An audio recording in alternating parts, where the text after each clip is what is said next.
메모리 구매 담당자들이 다 지금 한국에 있어요. 지금 한국에 그 호텔에 방이 없답니다. 그래서 지금 최근에 그 구글의 구매 담당자가 반도체 메모리 못 샀다고 잘렸어요. 그러니까 그 정도면은 진짜 이게 쉽게 끝날 것 같은 분위기는 아닌 건 맞네요. 네, 맞습니다. 저는 본인의 자산에서 네. 주식 투자 포트에서 반도체 비중이 없다라는 거는 설령 물릴 가능성이 있죠. 물리더라도 100% 오른다는 건 없지만 충분히 분할로 어느 정도 비중을 가져가는 게 맞다. 왜냐하면 지금이라도 안 담아가면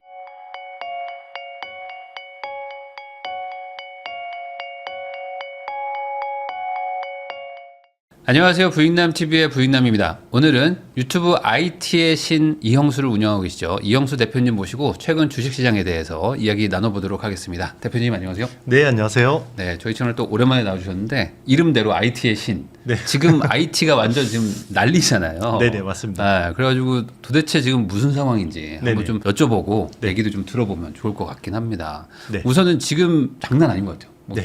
왜 이렇게 많이 올라가는 거예요, 급등은? 일단 반도체가 지금 너무 좋은 상황이고요. 네.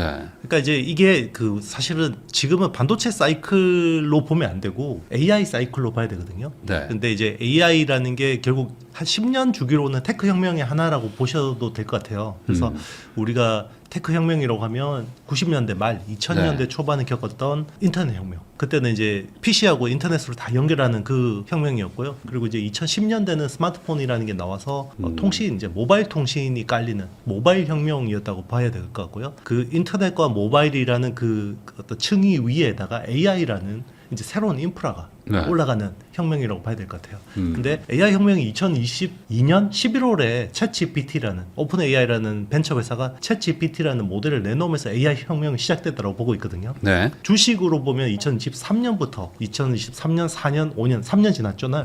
3년 지나면서 2년 6개월 동안은 그 이 사이클의 전반부에서는 메모리 우리가 하고 있는 메모리 반도체라는 게 조연이었어요. 그러니까 이제 제일 중요한 거는 엔비디아 GPU라든지 아니면 TSMC의 파운드리라든지 이게 네. 제일 중요한 거였는데 기술이 바뀌면서 지금은 이제 메모리가 주인공이 됐는데 메모리가 주인공이 된 시점이 저는 정확하게 작년 9월 8월부터라고 생각합니다. 8, 9월부터. 네. 그때부터 이제 메모리가 이제 AI 혁명의 조연에서 주연으로 바뀌게 된. 그게 지금 이제 이 주가로 나타나고 있다고 보셔야 됩니다. 그러면 그게 왜 조연에서 주연으로 바뀌었는지도 설명해 주시면 좋을 것 같아요. 근데 처음에는 그 AI 혁명, 그러니까 혁명이라는 건 교통사고 같은 거거든요. 네. 이게 누가 막 준비하고 하는 게 아니에요. 만약에 이게 뭐 예상된 혁명이었다 그러면 오픈 AI라는 회사가 엔비디아 칩부터 땡겨놓고 시작했겠죠. 그러겠죠. 근데 자기들도 그게 혁명이 될지는 몰랐는데 네. AI 혁명이 일어났는데 처음에는 아무것도 모르잖아요. 그러니까 급하니까 막 인프라를 구축을 하는 거죠. 그래서 제일 먼저 그러면 급한 게 뭐냐 봤더니 엔비디아 GPU라는 게 제일 없더라. 왜냐면 이번에 AI 혁명이라는 거는 결국 그 컴퓨팅 파워, 그러니까 데이터 센터에다가 칩을 최대한 많이 갖다 놓고 돌리니까 계속해서 성능이 좋아지더라.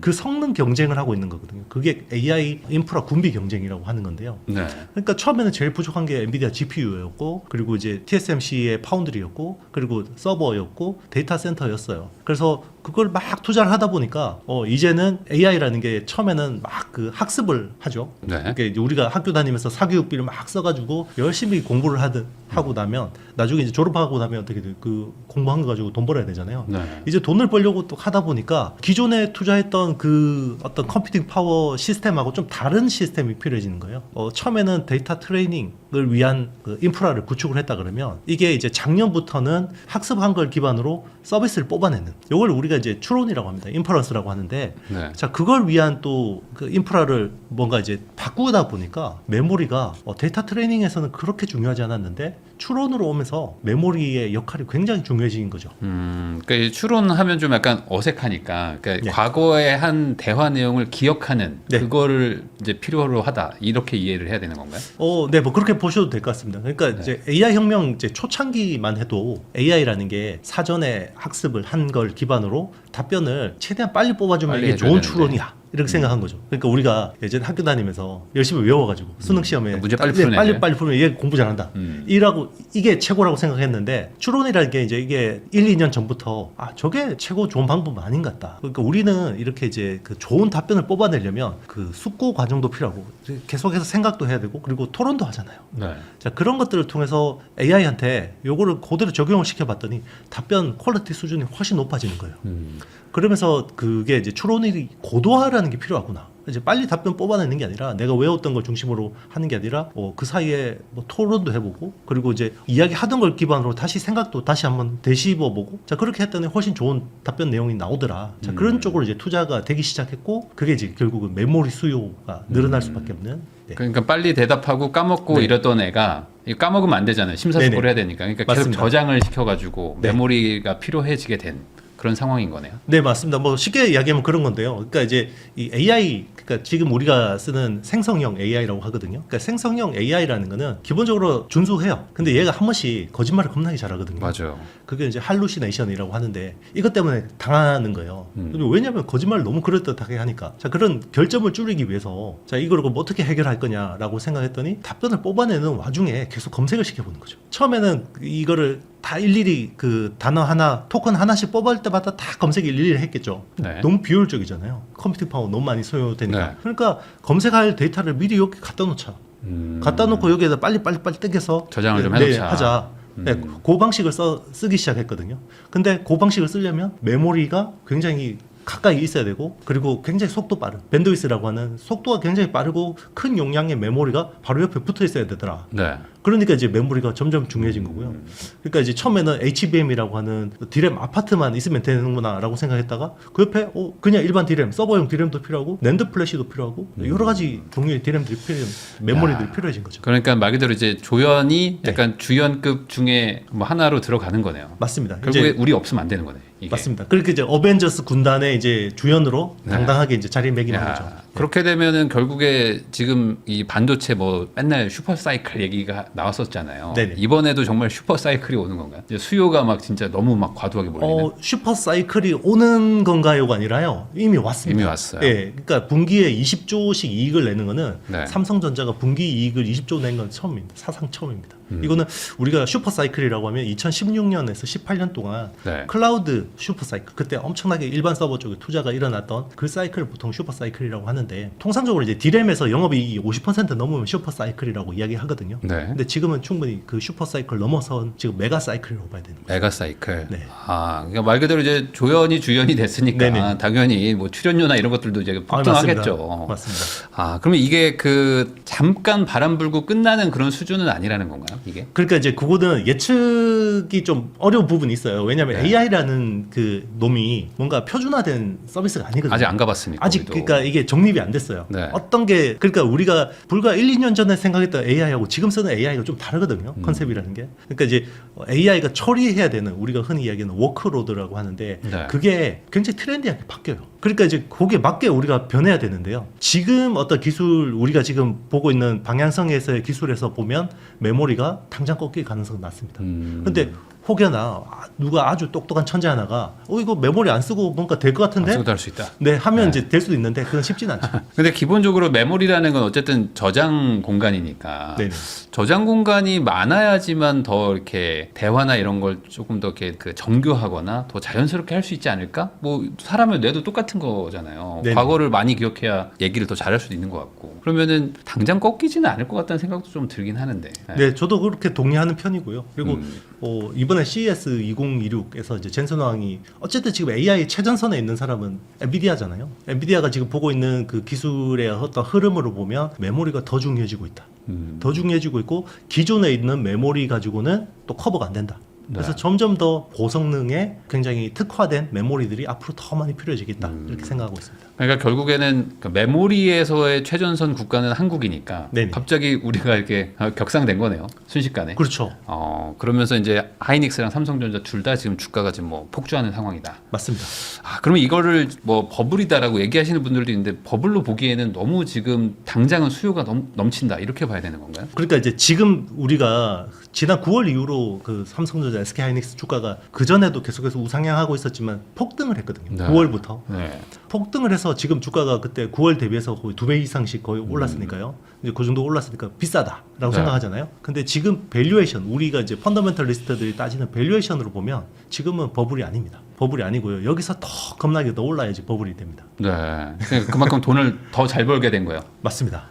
근데 이 분기 20조를 벌잖아요, 지금. 원래 막 적자도 나고 막 거의 몇 조 못 벌던 회사였는데 몇 개월 전만 해도 맞습니다. 순식간에 이렇게 바뀐 거는 진짜 예측을 못 했나 보죠. 이 AI 쪽. 그렇죠. AI가 이런 기술 트렌드로 갈 거라고 생각을 못 한 거죠. 근데 저도 AI 여러 개 쓰는데 보면은 이제 과거에 제가 얘기했던 거를 저장을 하고 있더라고요. 그래가지고 한 두세 달 전에 얘기했던 거를 조합해가지고 얘기를 해줘요.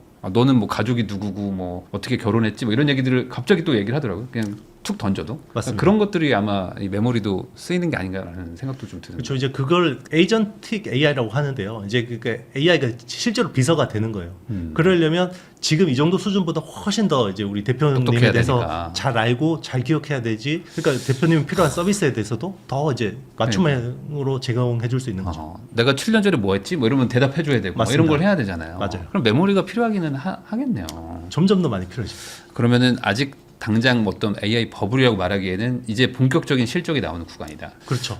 이게 이제 저는 올해가 실적 기반의 어떤 밸류에이션에서 버블로 넘어가는 시장이 될 거라고 보고 있거든요. 그 AI 최전선에 있는 어떤 그 빅테크 기업들, 뭐 엔비디아 말고요. 지금 AI 모델을 만들고 있는 기업들이 어쨌든 투자를 더 늘린다고 하면은 삼성전자, 하이닉스는 어쨌든 거기에다가 도구를 납품하는 회사니까 네. 바로 실적이 반영되는 거 아니겠습니까? 맞습니다. 어찌 보면. 그러니까 좀 더 비유를 하자 그러면요. 이제 그 빅테크, 뭐 네. 지금 오픈 AI 그리고 구글, 뭐 구글 제미나이 네. 그리고 이제 뭐 아마존 엔스로피, 뭐 클로드, 뭐 이런 뭐 여러 모델 하는 회사들 있잖아요. 이 회사들은 지금 군비 경쟁을 하고 있어요. 군비 경쟁을 해서 이 전쟁에서 내가 이겨서 승자 독식이 되겠다. 거기에 총알하고 미사일을 파는 회사가 메모리 회사라고 생각하시면 돼요. 그렇죠. 네. 그러니까 우리도 엔비디아가 된 거잖아요. 어찌 보면. 맞습니다. 이제 그런 엔비디아 이제 못지않은 이제 중량감을 갖게 된 거죠. 그래서 지금 영업이익률을 보면은 엔비디아 못지않게 나온다. 뭐 이런 얘기도 막 들리더라고요. 그렇죠. 이게 AI 혁명이 시작되고 이제 제가 말씀드린 주인공이 엔비디아 네. 칩을 설계하는 회사 그리고 이제 파운드리라는 TSMC가 이제 단연코 주인공이었고요. SK 하이닉스가 약간 주연급 조연 정도였어요. 존재감 있는 조연이었거든요. HBM이라는 걸 납품하면서. 네.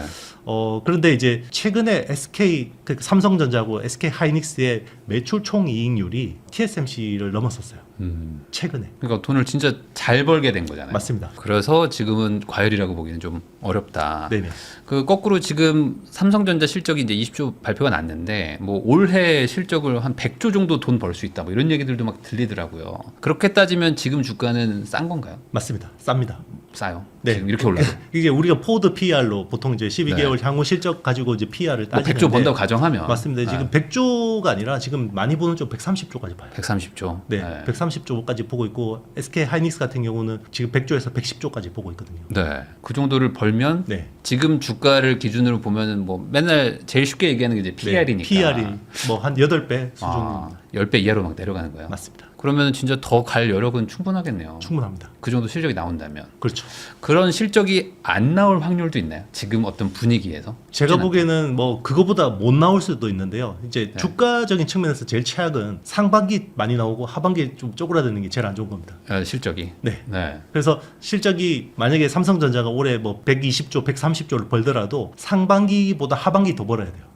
그게 주식시장엔 더 좋습니다. 그러겠죠 아무래도. 근데 그거는 아직은 알 수는 없는 정도? 네, 뭐 알 수는 없는데 제가 보기에는 하반기 더 많이 벌 것 같아요. 상반기보다. 아무래도 뭐 아까 말씀하셨던 그 군비 경쟁, 그냥 소위 말하는 지금 뭐 삼국지가 열려 있는 거잖아요. 막 네네. 춘추 전국 시대를 하고 있는데 거기서 지금 총알하고 무기를 못 팔겠냐? 아직 전쟁이 끝나지 않았는데. 그렇죠. 라고 생각하면은 뭐 여러모로 희망적인 그런 부분들도 좀 있는 것 같네요. 그러면은 결국에 그 삼성전자와 하이닉스 이 양강 체제로 지금 이제 주가가 막 가고 있는데 그 관련된 업계에 있는 그 뭐 소위 말하는 뭐 소부장 이런 것들도 같이 다 좋아진다고 봐야 되는 거죠 지금. 그게 좀 제일 애매한 건데요. 이게 네. 통상 계절적으로 보면 반도체 소부장주들이 이제 중소형주라고 하잖아요. 특히나 코스닥에 많이 네. 있고 보통 이 주식들이 연말부터 보통 랠리가 일어나요. 그래서 통상적으로 보면 대기업들, 특히나 삼성전자나 SK 하이닉스 같은 경우는 보통 가을쯤에 되면 임원 인사가 어느 정도 윤곽이 나오죠. 네. 사장 인사, 뭐 부사장, 임원, 그렇죠. 그리고 팀장 인사가 나고 그리고 이제 내년 사업 계획에 대해서 뭔가 그걸 발표를 하죠. 그리고 사업 계획을 발표하면 사실 대규모 장치 산업 회사들은 내년 투자를 얼마 할 거냐, 어디에 투자할 거냐, 이게 제일 중요하잖아요. 네. 그러면 이제 그런 투자에 대한 그 그림들이 나오고 그게 이제 협력사들, 반도체 소부장 회사들, 협력사들한테 PO라는 걸 줍니다.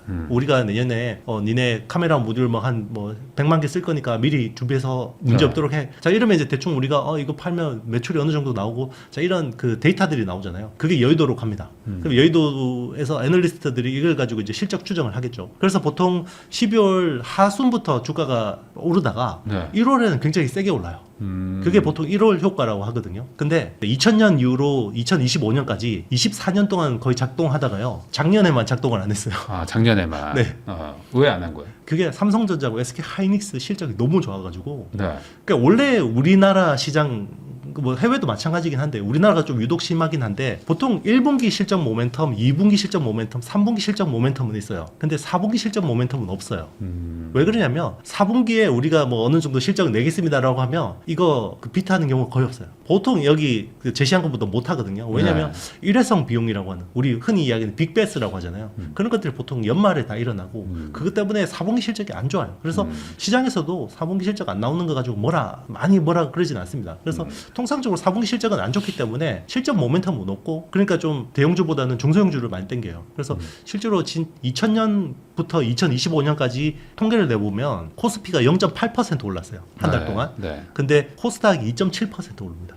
그러면 코스닥 하는 게 맞잖아요. 네. 근데 그게 유일하게 계절성이 깨진 게 작년입니다. 작년 말하고 올해 1월 효과가 안 맞아요. 안 나와요. 네. 그게 왜 그러냐면 삼성전자하고 SK하이닉스가 시장에서 예상한 것보다 훨씬 4분기 실적을 잘 나오니까 이게 실적 모멘텀이 살아있고요. 그리고 이제 올해 그 투자 윤곽이 나와야 되잖아요. 네. 뭐 디램 얼마 투자하고 낸드 투자 얼마 어떻게 하고 파운드리 어떻게 투자하고 윤곽이 안 나와요. 너무 불확실한 겁니다. 아 지금은 알 수가 없다. 네, 그렇죠. 아, 그래서 요 소부장 얘기도 또 이따가 한번 좀 더 하겠지만 어쨌든 지금은 대형주 두 개가 가는 장세다. 맞습니다. 그러면은 이게 이렇게도 볼 수 있나요? 지금 얘네가 어찌 보면 시총의 뭐 한 30%를 막 차지하는 두 종목인데 이게 이렇게 잘 가면 네. 사실 막 하루에 7%씩 올라가면 굳이 다른 걸 왜 하지? 라는 생각을 하실 수도 있을 것 같아요. 그래서 있던 주식들 팔고 지금 글로 가는 경우도 있을 것 같은데 그러니까 소위 말하는 돈을 다 빨아들이는 거 아니냐 이런 움직임도 좀 보이나요? 어떻게 보세요? 맞습니다. 그러니까 작년 9월 이후로 딱 그런 흐름이 뚜렷하게 나타나고 있는데요. 이게 언제 이랬냐면 2016년, 18년 때 슈퍼 사이클 때도 그랬어요. 네. 삼성전자하고 SK하이닉스가 수급을 다 땡겨가고 나머지 오히려 중소형주들이 그렇게 못 가는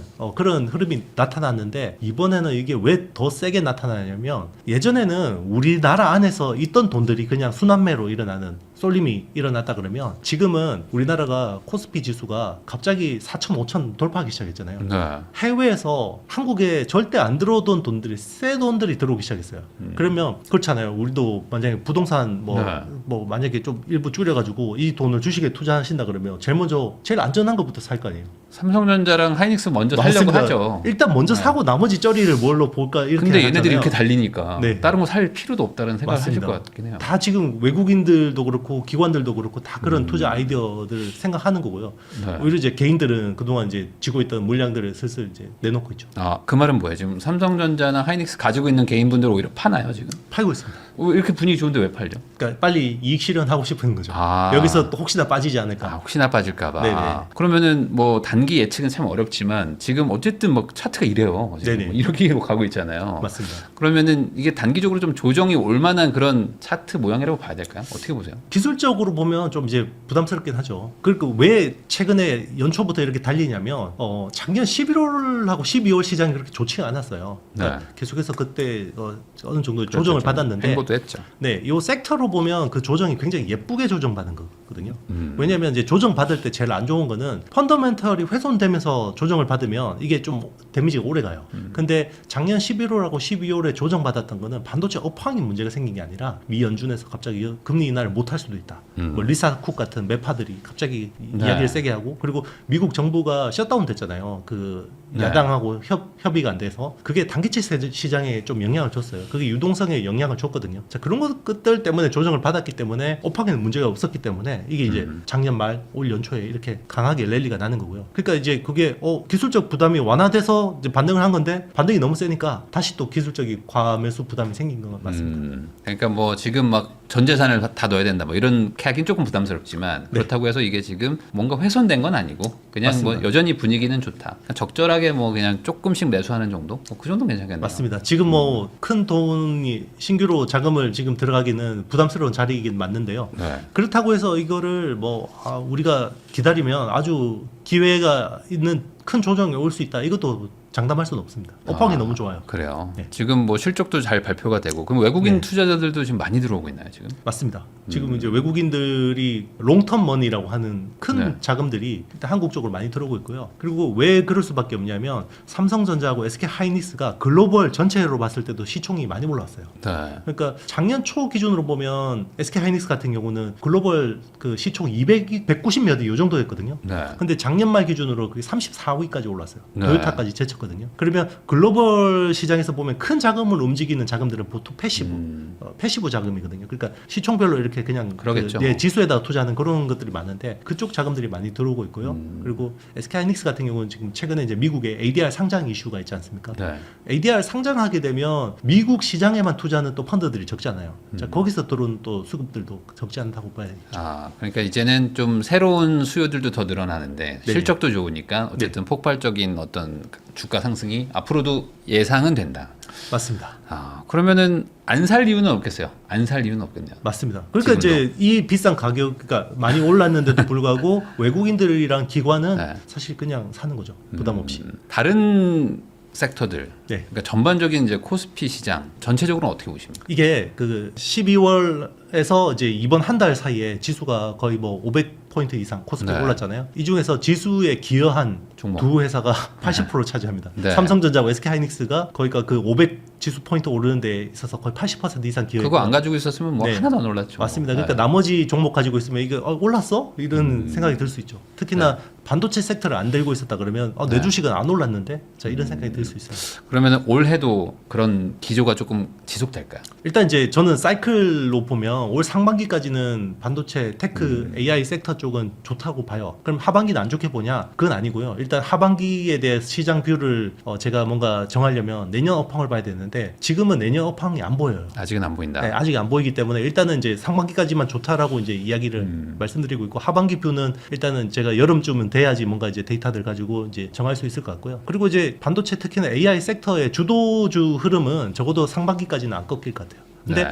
지금 분위기대로 만약 간다 그러면 1분기에 너무 많이 오른다 그러면 2분기가 생각보다 좀 슬로우할 수도 있겠다. 아, 네, 이런 그러면은 이렇게 생각하면 되겠네. 우선은 올해 조금 매수를 하되 중간 중간 조금 이렇게 너무 급등하면 조금씩만 사시고 좀 조정받으면 조금 그때 좀 늘려보면서. 네, 맞습니다. 올해 1월보다 올해 12월에는 분명히 좀 가격이 더 올라가 있을 것이다.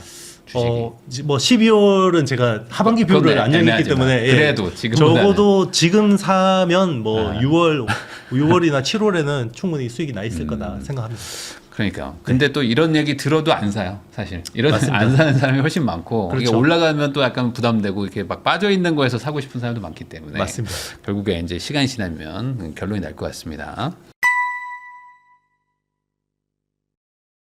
이영수 대표님하고 이야기 나누고 있습니다. 그러면 지금 삼성전자가 올해 뭐 100조에서 뭐 120조, 130조 번다. 이런 얘기들이 나오고 있고 그렇게 번다면 지금 주가는 엄청 싼 것이다. 뭐 단순 환산해 보면 뭐 한 17만 원, 20만 원 정도 가야 된다라고 얘기하시는 분들도 많더라고요. 그러면 결국에는 그 실적일 텐데 이 100조라는 게 뭐 절대 작은 돈이 아니잖아요. 그러면 지금보다 디램만 가지고 그렇게 벌 수 있느냐? 다른 것도 다 같이 뭔가 좋아질 거라는 약간 희망이 섞여 있는 거냐? 이런 거에 대한 궁금증은 있으실 것 같거든요. 어떻게 좀 보십니까? 일단 디램이 벌어들이는 뭐 기여도가 상당하다고 봐야 될 것 같고요. 네. 근데 이제 작년 상반기, 뭐 작년 3분기까지만 해도 디램에서 돈을 벌다가 낸드에서는 돈을 까먹는 상황이었거든요. 네. 근데 이제는 낸드 플래시에서도 적지 않은 돈을 벌 수 있는 상황이고요. 물론 디램이 버는 거에 비해서는 여전히 뭐 약간 뭐 그 정도 아니어도. 네, 상대적으로 좀 적긴 하지만 이제는 디램도 벌고 낸드도 벌고 모든 메모리가 다 지금 좋은 상황입니다. 아니 근데 저기 파운드리나 이런 데서는 적자를 많이 봤는데 네. 뭐 그 적자 보는 게 큰 의미가 없을 정도로 잘 버는 건가요? 디램 쪽에서? 맞습니다. 그 파운드리 적자 같은 경우도 작년 1분기 기준으로 삼성 파운드리가 2조 5천억 적자를 봤어요. 네. 근데 이제 지금 적자 규모가 분기당 한 5천억 정도를 줄었고요. 그리고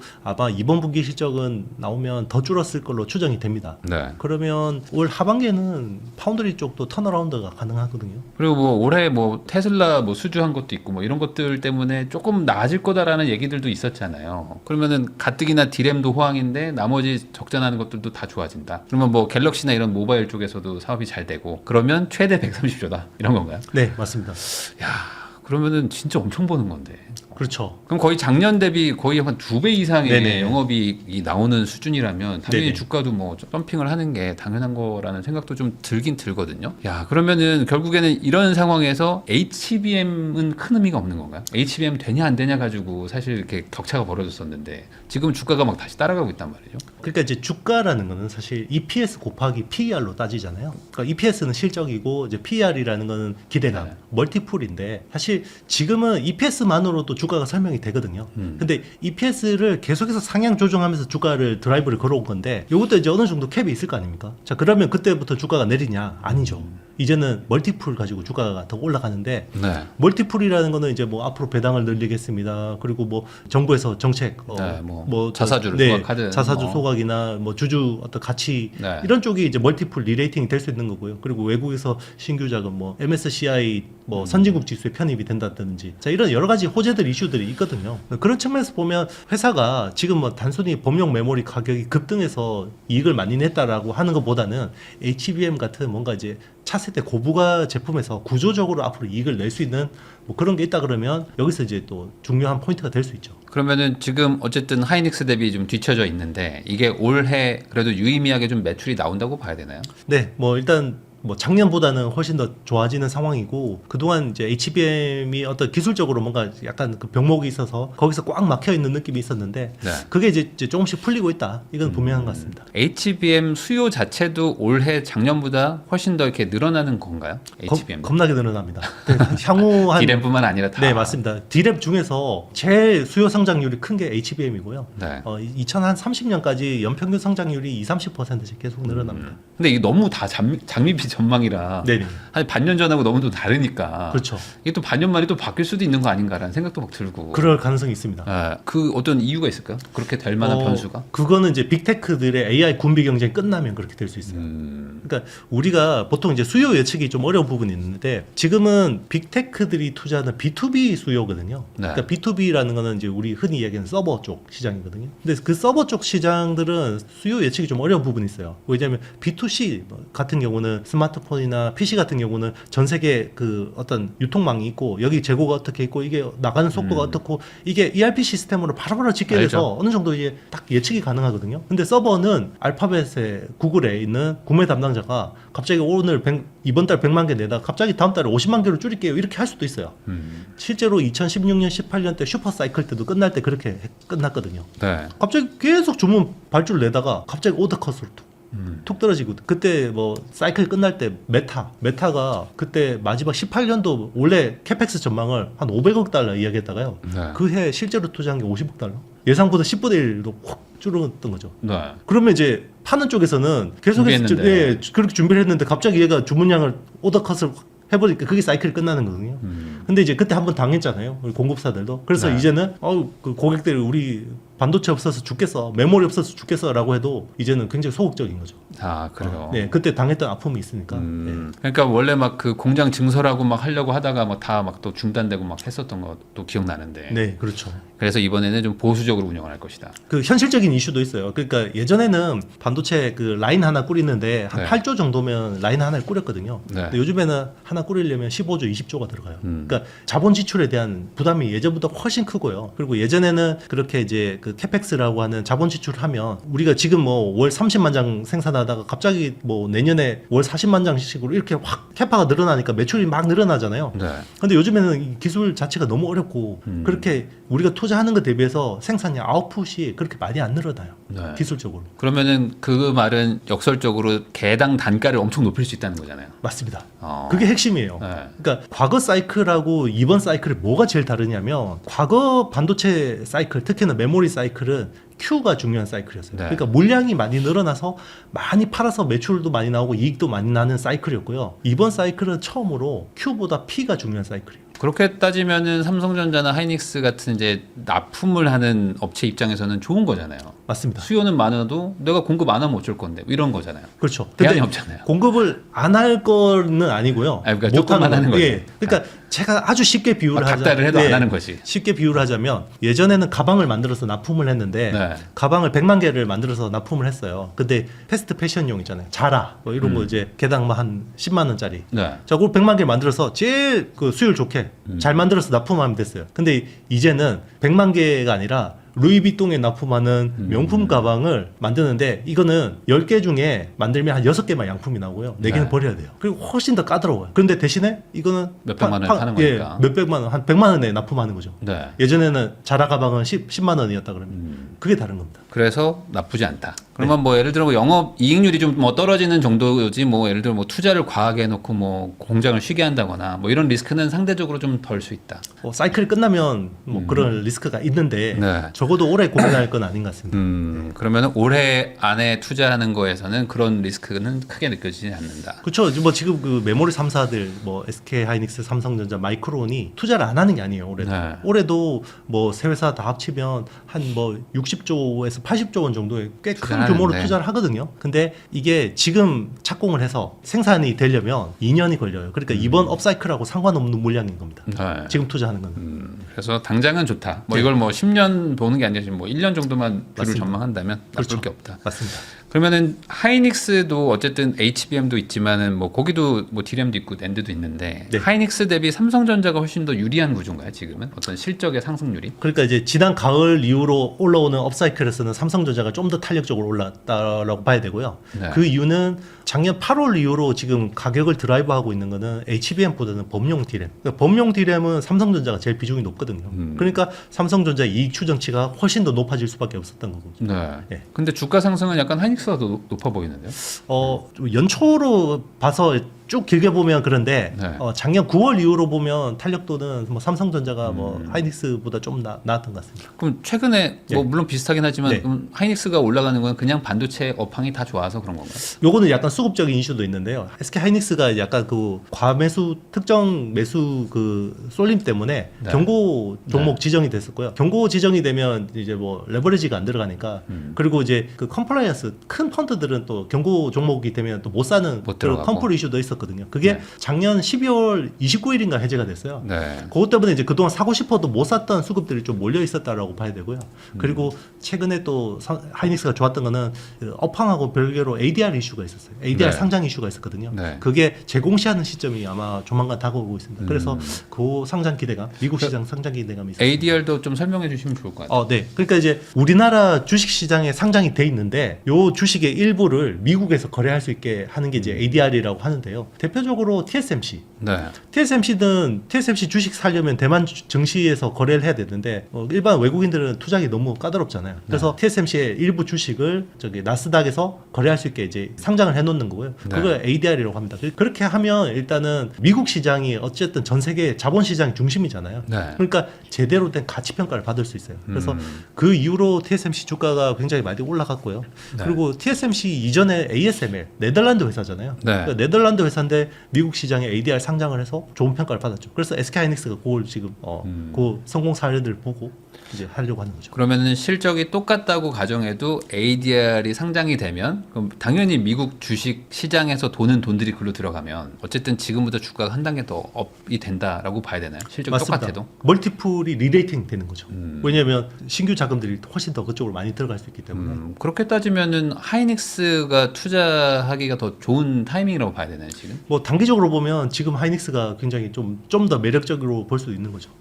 그러면 이게 한국만의 일이 아니라 지금 미국 마이크론도 어쨌든 3대 회사인데 마이크론도 지금 주가 막 폭주하고 있더라고요. 맞습니다. 네. 그러면 최근에 급등률로 보면 작년 9월 이후로 보면 상승률이 마이크론이 제일 셀 거예요. 네. 그러니까 이게 진짜 날리긴 날린가 봐요. 네, 맞습니다. 지금 뭐 그런 얘기도 있던데요. 뭐 애플에서 뭐 그 메모리를 못 구한다. 램을 못 구해가지고 지금 큰일 났다. 뭐 이런 얘기들도 들리고 있고. 맞습니다. 핸드폰을 지금 뭐 만들 수가 없다. PC 조립을 못 한대요. 너무 램이 비싸가지고. 그러니까 이제 우리 하이퍼스케일러라고 하는 그 네. 큰 회사들 있잖아요. 이제 클라우드 서비스 운영하는 회사들 네. 메모리 구매 담당자들이 다 지금 한국에 있어요.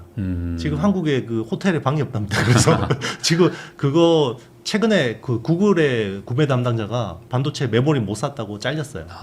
그러니까 그 정도면은 진짜 이게 쉽게 끝날 것 같은 분위기는 아닌 건 맞네요. 네, 맞습니다. 우리도 진짜 엔비디아 같이 한번 네. 배짱 장사 해볼 수 있는 그렇죠. 그런 상황이 지금 됐다라고 봐도 되는 맞습니다. 거죠. 그러면은 결국에 삼성전자 실적에서 뭐 디램이나 낸드가 뭐 워낙 지금 좋다곤 하지만 그래도 어쨌든 모바일도 잘 돼야지만 그 실적이 달성되는 거 아닌가라는 생각도 드는데 그 올해 S26 이제 조만간 나올 텐데 여기 엑시노스 탑재한다 해서 이거 좀 안 좋아하시는 분들 많거든요. 네. 퀄컴 거를 좋아하고 이거는 막 열 네. 많이 나오고 막 배터리 효율 안 좋다고 막 싫어하시는데 이번에 뭐 여기가 또 잘 될 확률이 있을까요? 어떻게 보세요? 네. 일단 엑시노스 2500이 네. 그 작년에 나온 갤럭시 S25에 원래 탑재가 돼야 되는데 네. 탑재가 안 됐어요. 그러니까 엑시노스가 실패하면 뭐가 제일 문제가 되냐면 삼성전자 반도체 사업부에서 비메모리 부문이 굉장히 실적이 안 좋아져요. 네. 그것 때문에 작년 1분기가 2조 5천억 적자를 낸 거거든요. 왜냐하면 파운드리 가동률이 떨어지니까. 네. 근데 올해는 엑시노스 2600이 충분히 작년 가을부터 충분히 생산이 되기 시작했고요. 파운드리 가동률이 올라갔고 그것 네. 때문에 이제 적자 폭이 많이 줄었고요. 그거보다 중요한 거는 작년에 엑시노스 2500 같은 경우는 3나노 공정으로 만든 건데 3나노 공정이 굉장히 불안정했어요. 그때는 칩 자체도 문제가 좀 설계 이슈도 있었지만 그거보다 이거를 잘 만드는 게 중요한데 3나노가 잘 안 된다라는 게 리스크였고요. 그런데 올해는 2나노 기반으로 엑시노스 2600을 만들었는데 지금 네. 성능이나 뭐 품질이나 이런 면에서는 퀄컴에 비해서는 좀 떨어지긴 하지만 뭐 쓸만한 정도다. 이렇게 평가할 수 있습니다. 물론 이제 뭐 나와봐 알겠지만은 시장의 뭐 반응이 아주 나쁘진 않을 것이다. 네, 지금 벤치마크 테스트나 이런 것들 보면 지금 뭐 굉장히 안정적인 것 같습니다. 그렇게 따지면은 뭐 많이 좋아지는 건가요? 실적의 개선에 영향을 많이 주나요? 일단 당장 실적에도 또 큰 도움이 되고요.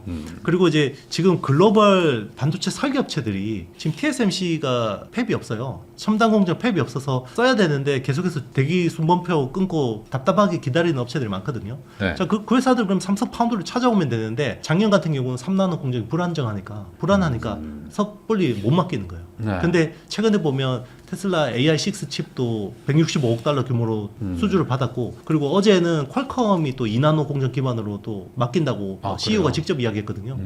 그러니까 퀄컴이 2022년 이전까지만 해도 삼성의 자체 엑시노스 물량 빼고 외부 고객 중에 제일 큰 고객이었는데 네. 그때 GOS 사태 때문에 TSMC로 갔다가 그 뒤로 거의 뭐 지금 한 3년, 4년째 거래가 안 되고 있는데 이번에 이제 돌아오는 거고요. 네. 그래서 2나노가 안정적이니까 엑시노스 2600이 잘 되니까 그거 보면서 팹리스 업체들이 삼성 파운드리한테 이제 의뢰를 하기 시작한 거죠. 그러면 퀄컴 칩 사면서 돈 많이 줬던 것도 안 줘도 되고 네. 그리고 오히려 파운드리에서 적자 나던 것도 공장 가동률 높이면서 돈 벌고 네. 그러니까 여러모로 올 한 해는 진짜 삼성전자가 실적이 좋아질 수밖에 없다. 그렇죠.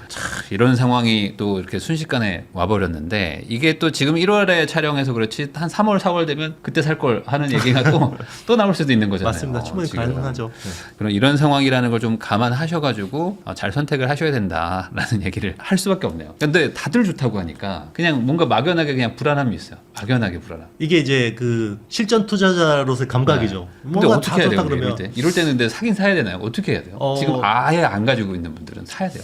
저는 본인의 자산에서 네. 주식 투자 포트에서 반도체 비중이 없다라는 거는 설령 물릴 가능성이 있죠. 물리더라도. 100% 오른다는 건 없지만 네. 충분히 분할로 어느 정도 비중을 가져가는 게 맞다. 왜냐하면 지금이라도 안 담아가면 네. 포모가 더 세게 올 거다. 그렇죠. 나중에 사면은 진짜 그땐 더 위험해지는 더 거니까. 비싸게 사야 되죠. 그러니까 물려도 반도체에 물려라. 네, 맞습니다. 차라리 그런 마음으로 하는 게 나을 수도 있다. 뭐 물리면 또 추가로 더 돈을 맞아요. 또 투입하면 이제 되는 거니까. 그 부동산에 물리면 대출금 내면서 견뎌야 되잖아요. 물려도 뭐 서울 강남에 물리면 그렇죠. 근데 이제 하거든요. 삼성이나 하이닉스는 배당도 줍니다. 인간적이에요, 좀 더. 그러니까요. 네, 이런 거 좀 생각하시면 좋을 것 네. 같습니다. 유튜브 IT의 신 이영수 채널 운영하고 계시죠. 이영수 대표님하고 이야기 나누고 있는데요. 그럼 결국 이제 IT라는 게 뭐 반도체뿐만 아니라 뭐 다양한 것들이 있는데 올 한 해는 어쨌든 그 휴머노이드, 피지컬 AI 뭐 이런 게 지금 엄청 이슈가 되고 있더라고요. 특히 이제 지금 CES 2026에서 현대차가 아틀라스인가요? 그거 발표했다가 주가가 뭐 10몇 프로가 올라버렸는데 지금 그 피지컬 AI 뭐 이런 거는 어떻게 좀 봐야 되나요? AI 혁명이라는 게 결국 10년 사이클이라고 했잖아요. 네. 근데 이제 그 10년 동안에 완성이 되는 거는 결국 AI가 지금은 우리 모니터 안에만 있어요. 네. 우리 PC 안에만 있고 우리 스마트폰 안에만 있죠. 근데 그 AI가 현실 세계로 나와야 되는데 AI가 현실 세계로 나오려면 바디가 있어야 되잖아요. 네. 예, 그 바디가 뭐냐면 자율주행, 차 아니면 사람하고 비슷하게 생긴 휴머노이드 로봇이거든요. 네. 그게 이제 현실 세계로 나와서 피지컬 AI를 구현해서 사람을 대체해서 생산성을 높이고 자 이게 결국 AI 혁명의 완성이라고 보고 있거든요. 네. 그게 이제 페이지 1에서 페이지 2로 넘어오는 그 국면에서 지금 이제 피지컬 AI가 중요하게 이슈화되고 있는 거죠. 근데 그쪽은 진짜 말 그대로 기대감밖에 없잖아요. 아직 뭐 실적이라고 말할 수도 없는 수준 아닌가요? 맞습니다. 뭐 아직 당연히 실적이 나올 수 없는 건데 네. 근데 이제 우리는 주식 투자자들은 사실 그게 이미 실적이 나오면 돈을 막 벌면 그때는 우리가 주식으로 벌 수 있는 건 거의 없습니다. 그러니까 과거에 그 테슬라가 이제 전기차 하겠다고 했을 때 다들 욕하던 시절이 있었잖아요. 그렇죠. 안 된다, 의미 없다 했을 때 사실 그때도 기대감밖에 없었는데 결국에 현실화 시키면서 이제 가격이 이렇게 주가가 올랐는데 이번에도 뭔가 그 피지컬 AI, 그러니까 소위 말하는 이제 휴머노이드 로봇으로 간다라고 하는 것도 그런 기대감으로 이제 또 올라갈 거로 보세요. 올 한 해. 결국은 방향성이거든요. 그러니까 이제 이게 뭐 예전에 메타버스나 이런 것들은 이게 될지 안 될지 뭔가 이제 긴가민가한데 AI라는 건 명확한 방향성이 있어요. 네. 네, 그게- 인간을 대체한다. 네, 맞습니다. 인간을 대체하는 게 될 수 있고요. 뭐 피지컬 AI가 사람을 대신해서 전쟁도 할 수 있는 거고 네. 생산 현장에서 대신 뭔가 제조를 할 수도 있는 거고요. 그리고 우리 집에 뭔가 가전처럼 위치하고 네. 있으면서 뭐 사람한테 서빙을 할 수도 있는 거고요. 설거지를 할 수도 있는 거고 네. 그런 식으로 점점 확장되는 거죠. 그런 의미에서 지금 현대차가 이제 지금까지는 자동차 회사였지만 네. 우리는 앞으로 이제 휴머노이드 로봇 회사가 될 거다. 뭐 이런 식의 좀 약간 분위기가 있단 말이에요. 어쨌든 자동차 만들던 회사가 가장 로봇을 만들긴 쉬운 거니까. 네. 그리고 당장 공장에다가 넣을 수 있는 환경도 되고. 그러면 현대차도 이제 IT 회사로 봐야 될까요? 어떻게 봐야 될까요? 피지컬 AI 회사로 변신하고 싶어 하죠. 이제 전통 자동차 업체에서. 네. 그런데 이제 자동차 브랜드 중에서 제일 그래도 이걸 선도하고 있는 회사는 테슬라라고 봐야 될 것 같아요. 네. 테슬라는 AI 아주 기본 파운데이션부터 뭐 이 모든 인프라를 풀스택 하드웨어, 소프트웨어 풀스택을 가지고 있다고 봐야 되고요. 현대차는 어느 정도 하드웨어 스택은 가지고 있다고 봐야 돼요. 근데 그 앞단에 있는 소프트웨어 스택이나 뭐 여기 플랫폼 같은 것들이 없거든요. 네. 그걸 누가 채워줄 수 있냐면 엔비디아가 음. 해줄 수 있다는 거죠. 그러니까 엔비디아하고 현대차가 손을 잡고 이제 피지컬 AI를 같이 해보자 이렇게 이야기를 하는 겁니다. 그러니까 일종의 테슬라는 애플처럼 네. 칩 설계부터 이제 핸드폰까지 쭉 혼자서 다 하는 거고. 네네. 현대차는 이제 갤럭시를 만드는 삼성전자처럼 이제 우리가 기계를 만들 테니까 안드로이드를 사오는 그런 개념으로 간다라고 이해를 해도 될까요? 네, 쉽게 생각하면 그 정도로 이해하셔도 될 것 같습니다. 그렇게 따지면은 지금의 어떤 주가나 이런 것들이 조금 재평가될 가능성도 있는 건가요? 그런 식으로 간다면? 맞습니다. 왜냐하면 전통 자동차 업체한테는 PER을 5배, 6배밖에 안 주는 건데 이 회사가 모빌리티 회사, 피지컬 AI 회사가 된다 그러면 PER을 20배 이상 줄 수 있거든요. 네. 그러니까 결국에 이제 테슬라한테 밀려서 망할 것이다라고 생각했던 그 개념이 아니다. 이제 새로운 로봇 시장에서 최소한 2위 정도를 노려볼 수 있겠다. 뭐 이런 전략으로 간다. 그러면 이제 재평가된다는 거죠. 맞습니다. 그러니까 안드로이드 진영에서 1등 한다. 네. 뭐 그러면 이제 이야기가 다른 거죠. 근데 이제 이쪽은 어쨌든 중국이나 뭐 이런 좀 경쟁 국가에서도 그런 것들 많이 잘하고 있는데 현대차가 뭐 그런 걸 잘할 수 있을 거라고 좀 보세요. 어떻게 보십니까? 그동안에 이제 현대차에 대해서 의문을 가지던 사람들이 가지는 가장 큰 지적점이었죠. 네. 중국이 더 잘하는 거 아니야? 라고 했는데 여기서 딱 변수가 생겼어요.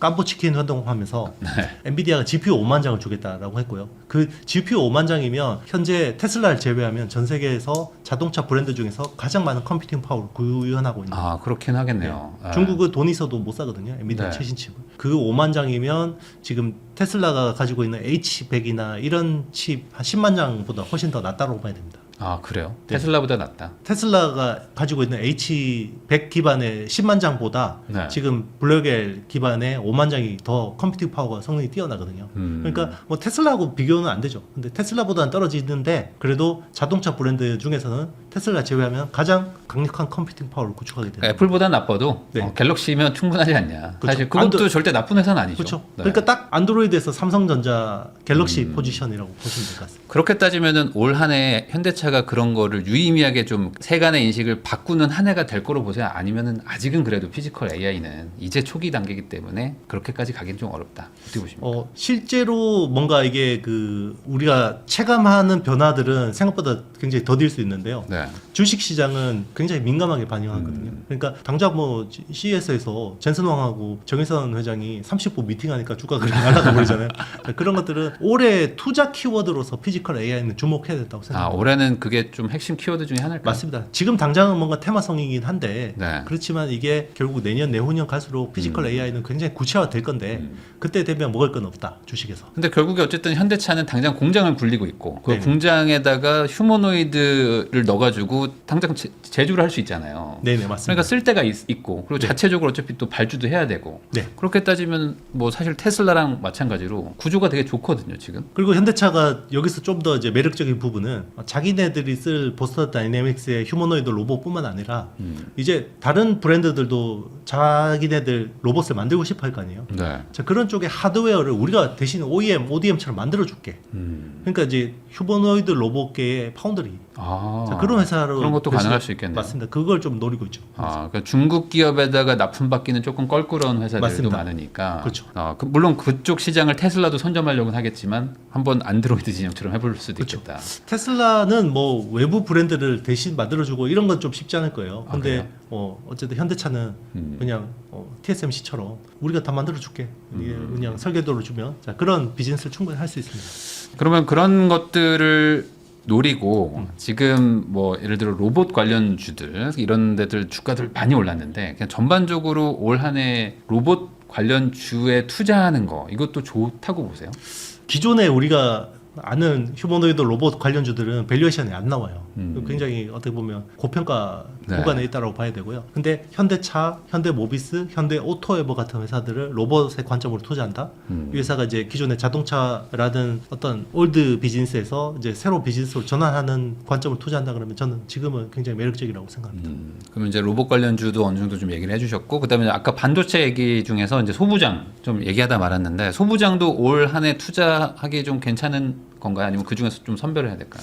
그러니까 올 상반기가 굉장히 저는 유례 없는 또 기회가 있을 거예요. 올 상반기 성과를 가늠하는 제일 중요한 어떤 리트머스 시험제가 뭐냐면 지금 대형 반도체 랠리에서 중소형주 소부장으로 순식간에 바뀔 것 같거든요. 네. 그게 저는 이제 1월 말이나 2월 중으로 이제 그런 어떤 시장 흐름 변화가 발생할 수 있다고 하는데 그때 누가 제일 발빠르게 움직이느냐. 네. 그게 제일 투자 수익률을 좌우하는 변수가 될 것 같습니다.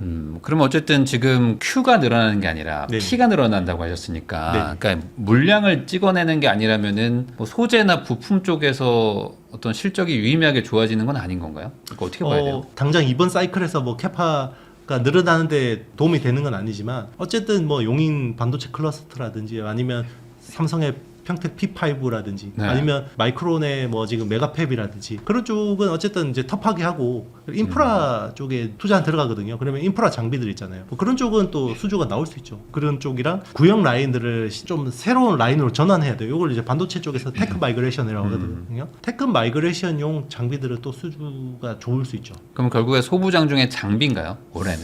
장비가 지금은 당장 봤을 때 제일 업사이드가 있다고 봐야 되고요. 네. 이걸 조금만 더 길게 뭐 6개월, 1년이라는 시계열로 본다 그러면 부품이나 소재 쪽도 충분히 매력이 있습니다.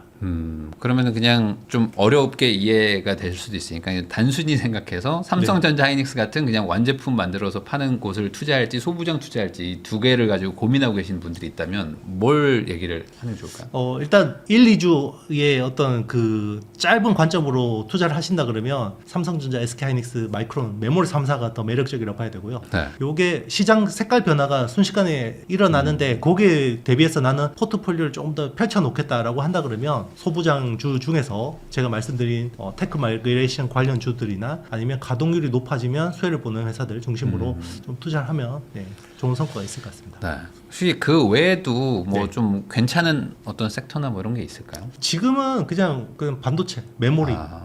지금은 괜히 다른 데 보다가는 네. 오히려 지금 있는 떡을 놓칠 수도 있다. 네, 그만큼 지금 확실한 게 있는데 맞습니다. 괜히 청개구리로 하지 마라. 그렇죠. 그게 너무 좋다고 다들 얘기하시니까 그렇죠. 괜히 그냥 한번 딴 데 가고 싶어. 맞아요. 약간 그 역발상이 필요한가.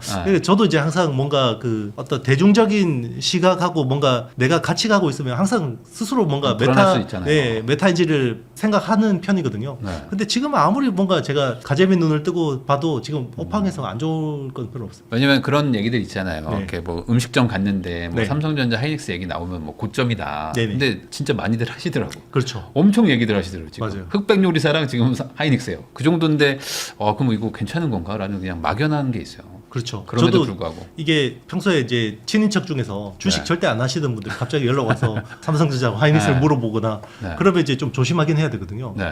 뭐 그럼에도 불구하고 지금은 뭐 일단 EPS에 아. 대한 전망들이 계속해서 좋아지고 있고 그리고 앞으로 또 이제 멀티플에 대한 업사이드도 남아 있기 때문에 네.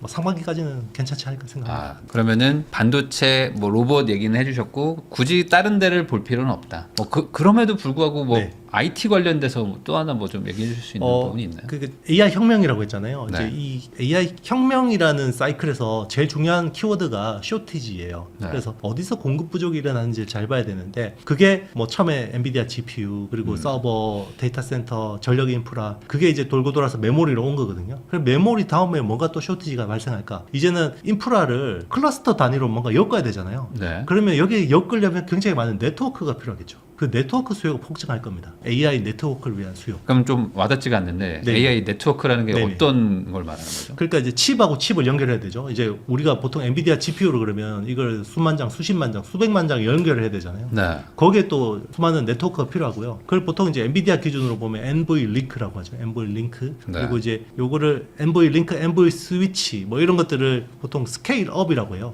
그러니까 서버 단에서 이제 요걸 연결이 많이 들어가는 거고요. 그리고 이제 서버하고 서버를 연결할 때는 또 요걸 스케일 아웃이라고 해요. 그래서 이제 엔비디아 기준으로 보면 인피니밴드라는 기술을 기반으로 가는 거고요. 엔비디아 외에 어떤 그 기업들은 요걸 또 안드로이드처럼 뭔가 오픈 소스처럼 해서 이더넷 기반으로 연결을 하고요. 그리고 이제는 데이터 센터하고 데이터 센터끼리 또 연결을 해야 돼요. 이제 네. 요거를 스케일 어크로스라고 합니다. 그러면 네. 거기에 수많은 연결들이 필요해지거든요.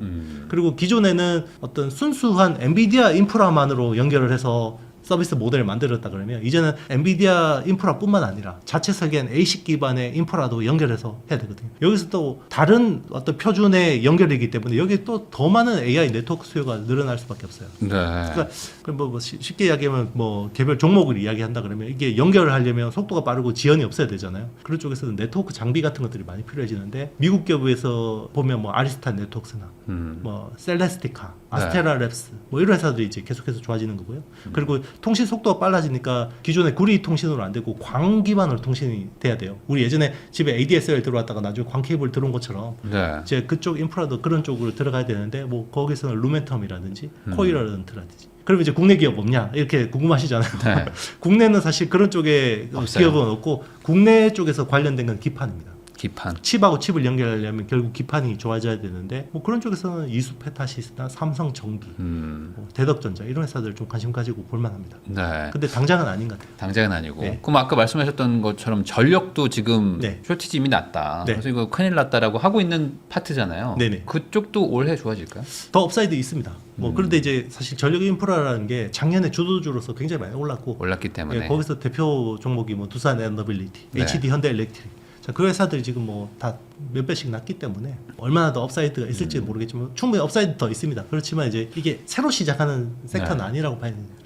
그러면 예를 들어 두산 에너빌리티가 했던 그런 어떤 차트의 움직임 같은 것들이 지금 삼성전자나 하이닉스에서 지금 일어나고 있는 거잖아요. 어찌 맞습니다. 보면. 그러니까 이게 비싸다 해도 결국에 그렇게 가는 것처럼 네. 이게 수요가 그렇게 몰려버리면 방법이 없는 거니까. 그렇죠. 다른 테크 혁명하고 다른 게 AI 혁명은 철저하게 승자 독식인 것 같아요. 그러니까 그러겠죠. 잘하는 애들이 계속 잘 돼요. 강남 아파트처럼 계속. 네. 그러니까 뭐 어차피 이기면 나머지들은 다 도태될 수밖에 없는 구조다 보니까. 그렇죠. 그래서 더 이게 사력을 다해서 달리고 있는 거고. 네. 그 안에서 삼성전자와 하이닉스뿐만 아니라 이제 우리나라 기업들이 이제는 좀 본격적인 수혜를 받고 있다. 이렇게 좀 정리를 할 수 있을 것 같습니다. 이영수 대표님하고 이야기 나누고 있는데요. 그러면 이제 결국에 개인 투자자들이 투자를 하는 거를 이제 좀 여쭤봐야 될 것 같아요. 지금 전반적으로 아까 반도체 얘기를 해주셨는데 이런 상황에서 삼성전자냐 하이닉스냐 뭐 이렇게 고민하시는 분들 많잖아요. 그냥 둘 다 사는 게 제일 좋은 건가? 어떻게 봐야 됩니까? 네, 둘 다 사는 게 좋습니다. 둘 다 뭐 사는 것도 괜찮고요. 미국의 마이크론도 사시는 것도 괜찮습니다. 마이크론도. 네, 그래서 지금은 메모리 3사가 굉장히 제일 높은 확률로 업사이드가 남아있다고 봐야 되고요. 네. 뭐 차트 보면 도저히 못 삽니다. 손이 안 네. 나가죠. 네. 그래도 더 업사이드가 있다라고 봐야 될 것 같고요. 그리고 이제 메모리 관련된 소부장, 그건 이제 미국도 마찬가지죠. 어플라이드 머티리얼즈나 뭐 랩리서치나 KLA 뭐 이런 회사들 많이 오르긴 했지만 아직 업사이드 있고요. 네. 그리고 국내에서도 뭐 그런 회사들 보면 원익 아이패스, 테스, 유진테크, 뭐 두산 테스나, 뭐 하나마이크론 뭐 이런 회사들도 여전히 업사이드가 있다고 보고 있습니다. 마이크론은 굳이 사야 되나요? 하이닉스와 삼성전자가 있는데 세금까지 내가면서 어. 그냥 궁금함입니다. 근데 이제 보면 미국에 상장돼 있다라는 프리미엄을 무시 못 하거든요. 그러니까 이익의 질이나 이익의 규모가 네. SK 하이닉스보다 마이크론이 훨씬 떨어지는데도 불구하고 두 회사 시총 비슷합니다. 그게 그렇기 미국 때문에. 시장이기 때문에 그런 거죠.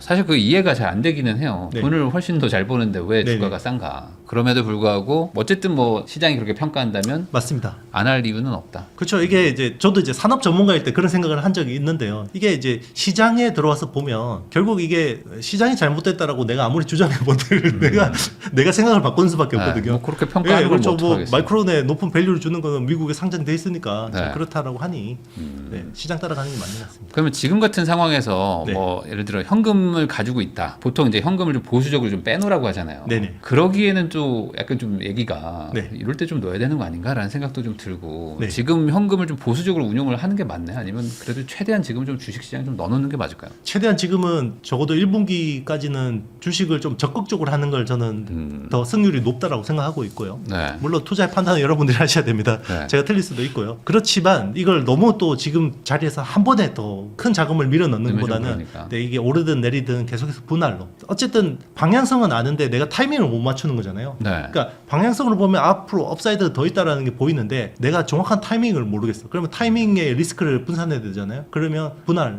하는 수밖에 없죠. 그러니까 예를 들어 지금 1월인데 뭐 네. 6월쯤에는 지금보다 확실히 올라가 있을 것 같다. 네. 하면은 내 돈을 6개월로 쪼개서 네, 그게 제일 좋은 천천히 전략이 넣으면 되는 거잖아요. 맞습니다. 한 방에 다 먹으려다가 항상 손해를 보는 맞아요. 거니까. 예. 지금은 이제 탐욕만 경계하시면 될 것 같습니다. 그러다 보면 또 이제 올라갈 때 사서 또 빠지면 또 던지고 막 이런 일들이 또 그렇게 일어나니까. 하면 최악이죠. 네, 매매가 꼬이면 뭐 안 하는 일만 못한. 그럼 지금은 한 반년 정도 보고 접근하면 될까요? 반년? 이게 이제 단기적으로 반년인데요. 제가 뭐 하반기 뷰는 또 한 뭐 5월이나 좀 되면 뭔가 윤곽이 나오지 않겠습니까? 아, 그러니까 예를 들어 지금 한 1억 있으면 네네. 한 6덩이로 쪼개가지고 네. 천천히 넣어야 제일 될까요? 좋은 전략인 것 같습니다. 저는 이제 뭐 그 6개월 동안 분할 매수하는 그런 사람은 엄청난 고수일 거고요. 제가 보기에는 1분기가 석 달이잖아요. 그래서 뭐 3개월 제가 정도? 보기에는 뭐 1, 2월 안에 뭐 1억이란 자금이 있다 그러면 물론 여윳돈이라는 전제하에서 네. 분할 매수하시면 되지 않을까. 그러면은 배분을 좀 어떻게 할까요? 그럼 반도체 한 50% 넣어야 되나요? 최소? 지금은 그렇게 해야 되지 않을까요? 지금 전체 지수에 견인을 하는 80%가 삼성전자고 SK하이닉스인데 네. 반도체라고 하지만 사실 지금은 삼성전자, SK하이닉스가 맞죠. 그렇죠. 네. 그러면은 그거를 이제 ETF로 막 묶여 있는 거 있잖아요. 네네. 반도체 ETF 네네. 이렇게 굳이 그렇게 할 필요가 없는 건가요? 뭐 그것도 괜찮습니다. 제가 보기에는. 괜찮아요? 네. 왜냐하면 정확하게 내가 대형 메모리에서 소부장으로 언제 무게 중심을 옮겨갈지 모르겠다. 네. 그러면 그냥 반도체 대신에 이제 그 비중을 잘 보셔야 돼요. ETF마다 비중이 다 다르기 때문에 네. 그거 잘 따져 보시고 그래도 뭐 삼성전자하고 SK하이닉스 비중이 어느 정도 꽤 있는 그런 ETF를 투자하는 것도 괜찮지 않을까 생각합니다. 지금 같은 분위기에서 그러면 결국에 삼성전자와 하이닉스가 이렇게 좋아진다면 결국에 그게 올라가면 코스피 지수 자체가 올라가는 거잖아요. 맞습니다. 그러면은 이렇게 코스피 지수가 좋아질 거라는 게 너무 명확해 보인다면 굳이 미국 주식을 할 이유가 없다 이렇게 이해를 해도 되는 건가요? 저는 이제 그 테크 사이클이고 지금은 테크 혁명을 주도하는 건 미국이에요. 작년에 보면 전 세계 연기금하고 공적 기금들이 네. 그 전체 자금의 절반을 미국에다 태웠거든요. 네. 지금은 미국이 주도하는 AI 혁명이고요. 미국을 빼면 다 쩔이에요. 전 세계가. 네. 그러니까 이게 예전에는 인터넷 혁명, 모바일 혁명이 뭔가 로컬라이제이션이 돼서 각각 지역별로 좀 이렇게 일어나는 게 있었는데 지금은 전 세계가 거의 하나로 돌아가거든요. 그러니까 미국 쪽에 더 많은 자금이 쏠릴 수밖에 없다고 생각합니다. 밸류에이션 부담이 있지만 저는 적어도 본인 주식 포트의 절반은 미국에 두는 게 맞지 않나 생각합니다.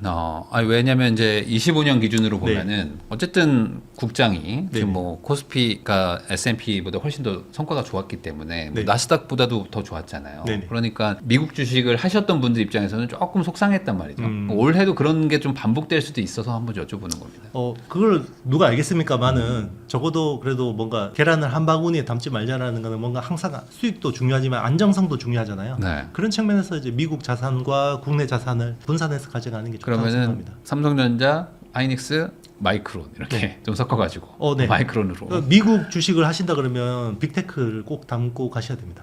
네. 사실 빅테크가 네. 거기도 거의 전부잖아요. 맞습니다. 네. 지금 S&P 500에서 M7이 차지하는 비중이 거의 30% 후반대고요. 네. 우리나라 코스피에서 삼성전자하고 SK하이닉스가 차지하는 비중이 30% 후반대. 그러니까요. 네. 결국에 그거 안 사면 뭐 네. 미국 주식 투자 안 하는 거나 마찬가지니까. 맞습니다. 이게 개별 종목으로 접근한다는 게 사실 맞추면 좋은데 삼성전자랑 하이닉스 이렇게 갈라졌던 구간 구간도 있잖아요. 그런 맞습니다. 것들 버티기가 쉽지가 않지 않습니까? 그렇죠. 이 개인들은 지금 개별 종목으로 들어가나 아니면은 좀 ETF로 묶어서 들어가냐 뭐 이런 거에 대한 고민이 있다면 보통 뭘 추천하세요?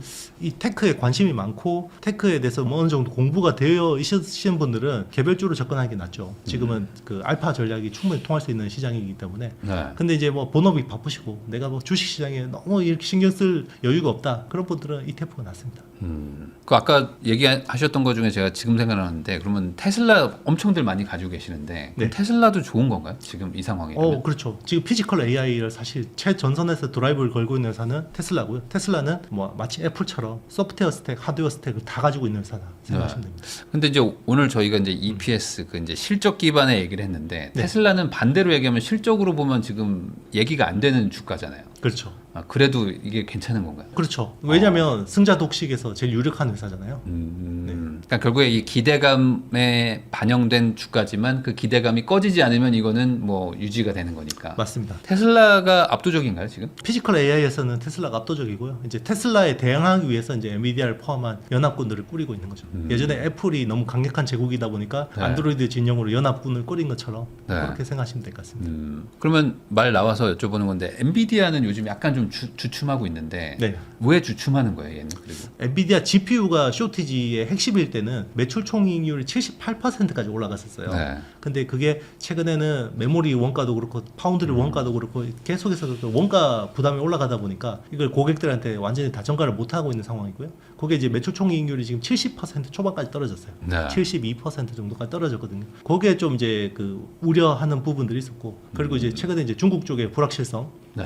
이게 뭐 허가 되냐 마냐 뭐 이런 것들도 있었고, 그것 때문에 좀 이제 주춤했던 건데, 저는 엔비디아라는 회사는 모바일 혁명의 애플처럼 주식 궤도를 그릴 거라고 생각해요. 초반에는 굉장히 급하게 오르다가 어느 정도 완만해지지만 그 여전히 우상향하는 그런 그림을 그리지 않을까 생각합니다. 결국 애플 그냥 계속 가지고 계셨던 분들 큰 돈 벌었는데 맞습니다. 엔비디아도 그런 방향으로 갈 것이다 이렇게 그렇게 보시면. 보고 있습니다. 결국에 엔비디아 없이 돌아갈 수 있는 건 아니잖아요 이 구조가. 그렇죠. 그 엔비디아가 없으면 AI 인프라 자체가 불가능해지고 있고, 그리고 엔비디아가 뭐 이제 시총이 뭐 5조 달러 가까이 왔으면 다 온 거 아니냐 이렇게 생각하실 수 있는데요. 엔비디아라는 회사는 계속해서 변신하고 있어요.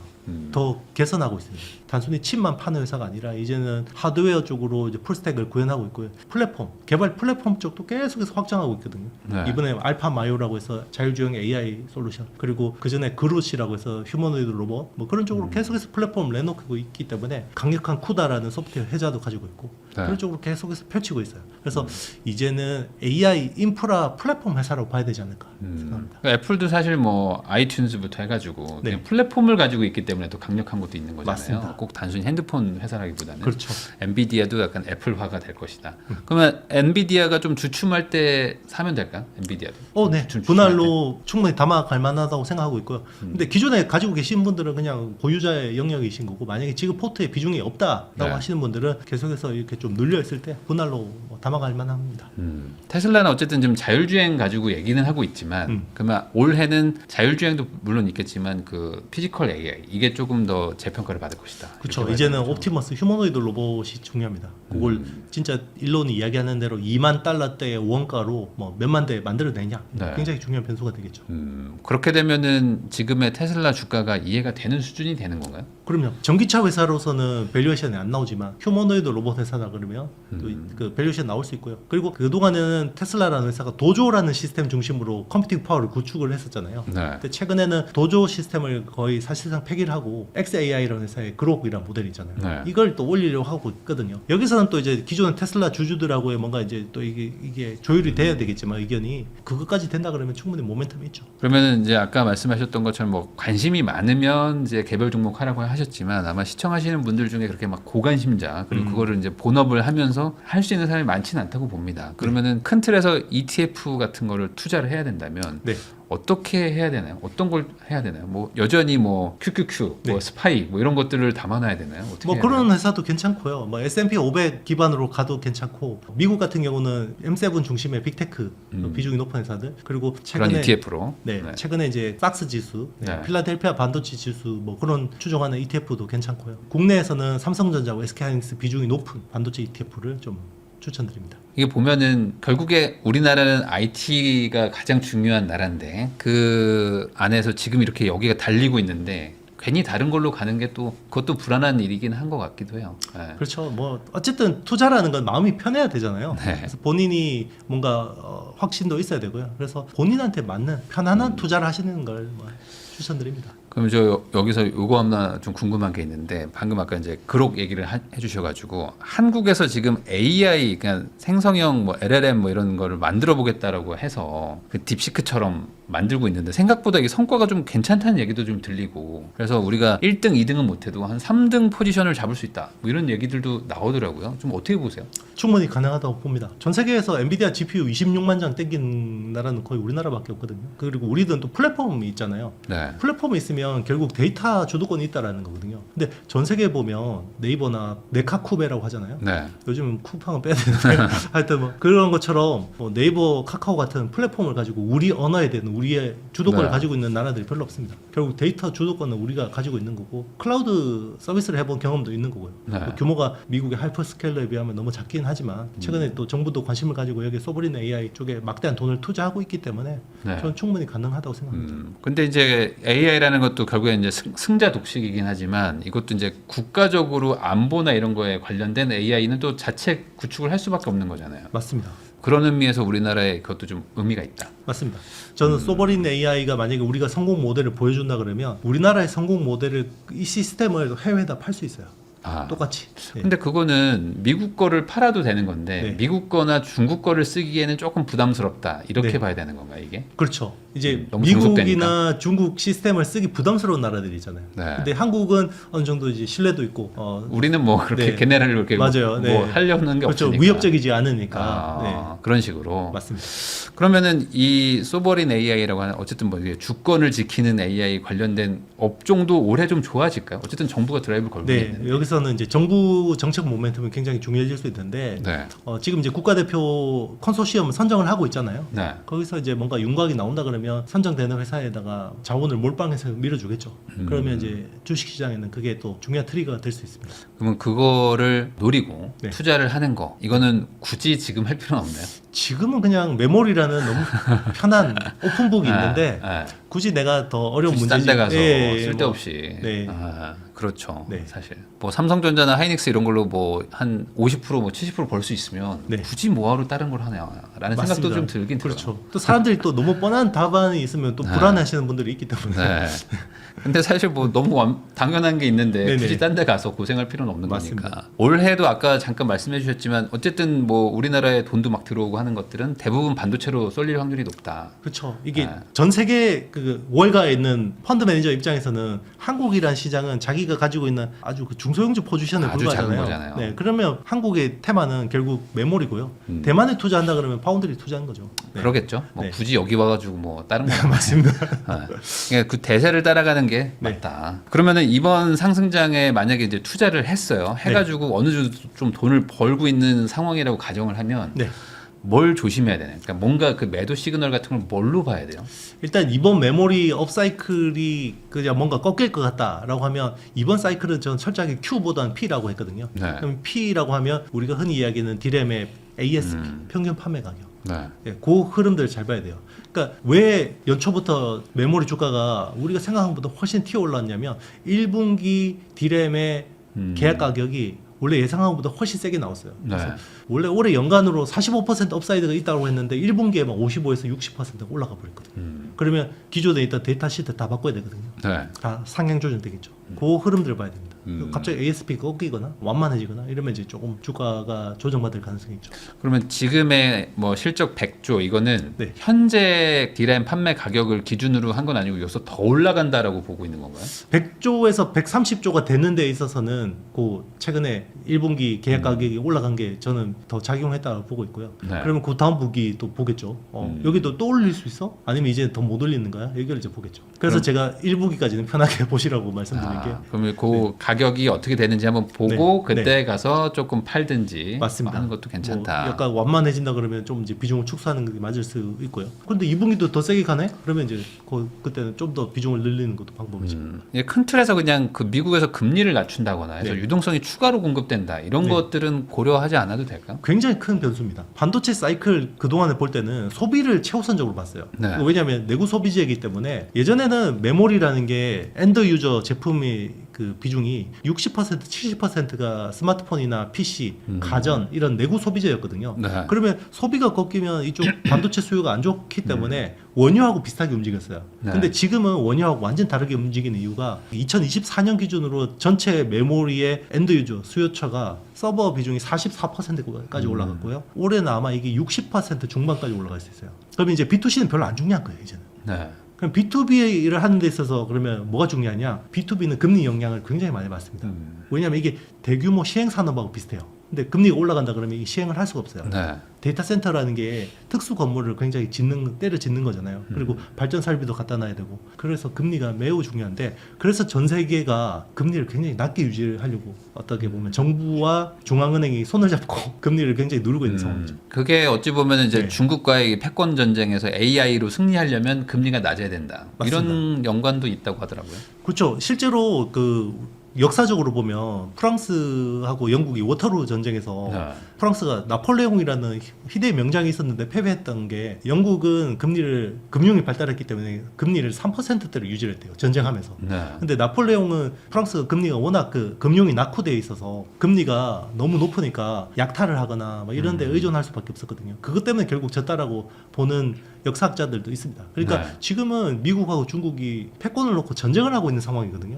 그래서 트럼프가 계속해서 파월한테 압박해서 금리를 낮게 가려고 하는 이유가 결국 이거 전쟁을 하기 위해서거든요. 그러니까 그런 것까지 고려하면은 올 한 해 큰 틀에서는 투자 어떤 시장의 분위기는 흐림은 아니겠네요. 맞습니다. 그러니까 금리는 저는 일단은 올해는 계속 낮게 가는 기조로 보고 있거든요. 그리고 지금 연준 의장도 자기한테 말 잘 듣는 사람 바꾸고 있고. 자, 그것 때문에 저는 좋게 보는 건데 만약에 그게 어그러진다 그러면 제가 보던 사이클 다 망가집니다. 네. 근데 그거는 뭐 아마 하지 않을까요? 뭐 아니, 트럼프가 그렇죠. 뭐 네. 지금 뭐 5월 정도에 이제 바꿀 거니까. 맞습니다. 여러모로 지금 뭐 전쟁 같은 거 아니면은 크게 뭐 어떤 리스크가 느껴지진 않는다. 그렇죠. 이렇게 봐야 되겠네요. 그렇죠. 근데 뭐 전쟁 이런 건 뭐 알 수 없는 거니까. 맞아요. 이런 걸 가지고 예측하기는 좀 어렵고. 맞습니다. 전반적인 분위기가 좋기 때문에 이런 분위기에서 너무 욕심내지 않고 착실하게 분할 매수하시는 정도, 그 정도만 해도 돈 벌 기회를 같이 좀 따라갈 수 있다. 이게 확실히 안 하면 포모가 안 올 수가 없는 장인 것 같아요. 진짜. 맞아요. 그러니까 정부가 하라는 거 하면 됩니다. 정부가 부동산 투자를 할 때 부동산 투자하고요. 부동산 투자 지금 다 네. 막아놨거든요. 그렇죠. 아. 그러니까 정부가 주식하라고 할 때 하면 됩니다. 네. 세금도 없기 때문에 이것도 한번 관심 가져볼 새해가 된 것 같습니다. 지금까지 이영수 대표님 모시고 최근 주식시장에 대해서 이야기 나눠봤고요. 이 내용 잘 참고하셔가지고 좋은 선택하시기를 바라면서 저도 대표님하고 인사 나누겠습니다. 오늘 나와주셔서 감사드립니다. 네, 감사합니다.